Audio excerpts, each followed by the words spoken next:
Hello and welcome back to Path of Exile 2. In this video I can proudly present to you my Elemental Bleed Bow build and what a journey it has been.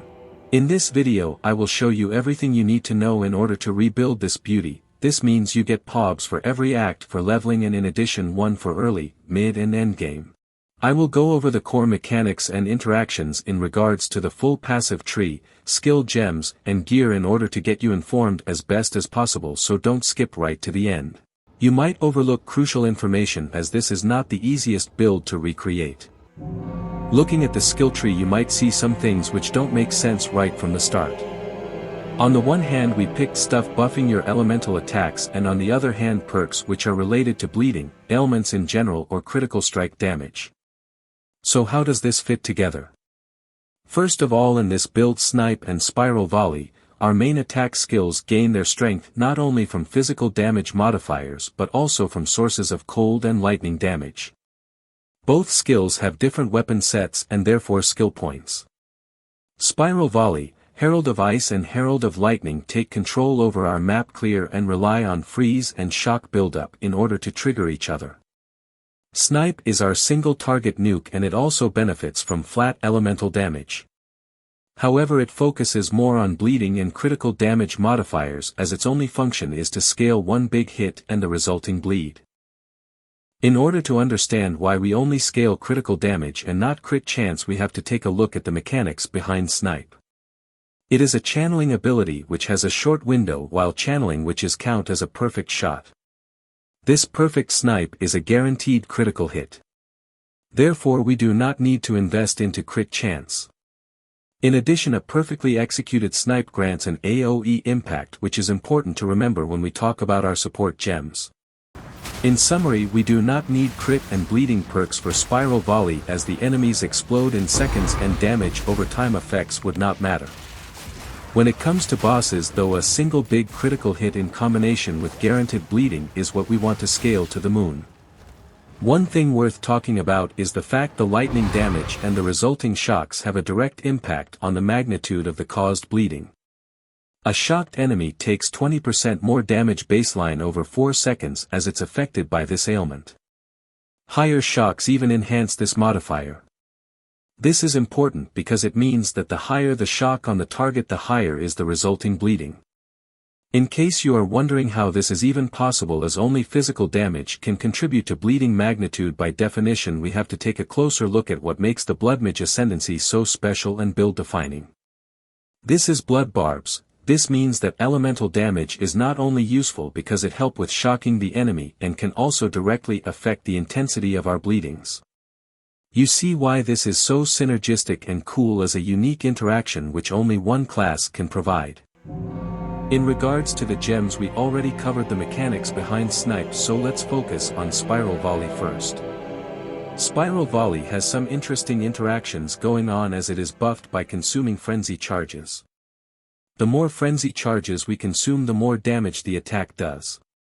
But it does not stop there. We get also additional chains as we consume those charges, which improves our clear speed even more. It's easy to say that Spiral Volley in combination with Herald of Ice and Herald of Thunder is one of the most beautiful and effective clearing skills in Path of Exile 2, and one reason why I love mapping with this character so much. Because of the importance of frenzy charges, we support Spiral Volley with perpetual charge. Therefore we have a chance of 35% to not consume, but despite not consuming we still get the buff. This is a great improvement to the core skill mechanics. In addition, we take pin and lockdown as pinned enemies also grant frenzy charges when combined with our aura, which we will discuss soon. To round things up, we use inspiration for easier mana sustain and martial tempo for smoother spins, and as you know, the more you spin the more you win. So what about Snipe? As previously discussed, Snipe is a little bit tricky to use as we only have a short window while channeling in order to release a perfect shot which crits and also gets the AoE tag. This first support gem even amplifies this difficulty by 25% as the window is even more narrow, but the upside is 50% more damage. Using Snipe therefore becomes even more an issue of skill and is not always easy to execute. But if we do manage to generate a perfect snipe, we can make use of concentrated effect as our next support gem, as snipe gets a small AoE radius. The size reduction does not matter to us as we use it only for single target purposes.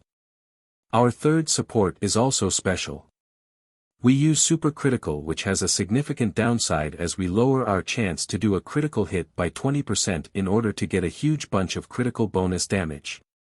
As stated before, this doesn't affect you as we only do guaranteed critical strikes with perfect snipes. Therefore we only get the upside while using this support gem. Lastly, we take primal armament for even more elemental damage and deep cuts for a smaller hit but much more stronger bleed. Another important portion to snipe's damage comes from its buffing ability, which is barrage. Barrage adds more projectiles to snipe when you consume frenzy charges while you activate it. These multiple projectiles are able to shotgun and ramp up the damage significantly. We support it with second wind, ingenuity and premeditation for another use, increased cooldown recovery rate and damage increase. Next on the menu are our auras, which isn't really the right term concerning both heralds, but you get the idea. In this setup, Herald of Thunder and Herald of Lightning trigger each other via shocking and freezing on the opposite elements. This interaction is not my invention. I did see this for the first time used by Fubgun. It is very effective for clearing absolutely meta at this moment. Wind Dancer scales our evasion rating so that we have 80 chance to evade attacks while mapping. But if we do get hit, enemies are knocked back and blinded using the blind support. Combat Frenzy is our source for frenzy charge generation via pinning and freezing enemies. If you have further questions concerning gems and supports, just let me know in the comments. For now we will move on to the gearing section of the build guide. In regards to our gear, I would recommend you check out the path of building and keep it short and simple in this section by highlighting the most important aspects of gear progression. First of all, you do need two weapon sets, one for snipe and one for spiral volley. Looking at snipe, you have two options. Go either for a high physical damage bow with elemental damage to attacks, or you can make use of a Widow Hail unique bow which amplifies the bonuses granted by your quiver.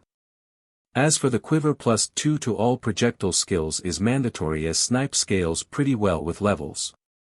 With spiral volley we want to contribute to freeze build up as much as possible, so we aim for a physical damage bow with flat cold damage.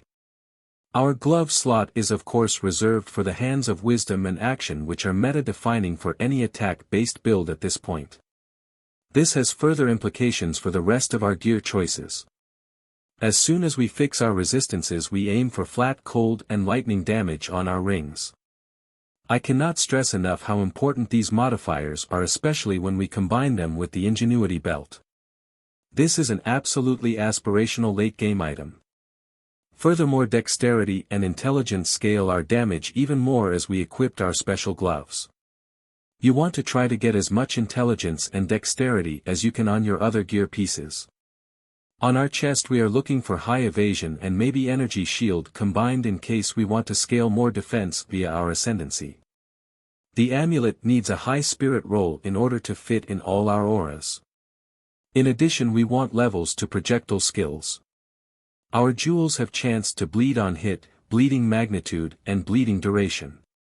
You can use 1 or 2 emerald jewels in addition, which scale ailment application chance, quiver bonuses and ailment magnitude, but keep in mind that you need a certain amount of bleeding chance first in order to scale it with emerald jewels.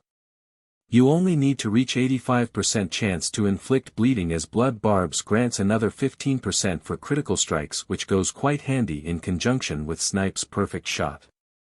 Lastly, I use a controlled metamorphosis in order to free some skill points.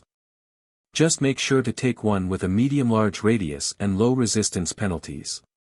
The cherry on top is a megalomaniac with other ailment or elemental perks like deterioration, internal bleeding, or echoing thunder or frost for mapping. Before we talk about the next section, I would greatly appreciate if you consider liking, commenting and subscribing in case you liked the effort and style put into this video. This would go a long way helping this channel to grow. Thank you very much. So in case you are asking yourself how to start your own journey, I provide you leveling POBs for every act with gear and gem sets, so you can see my progression.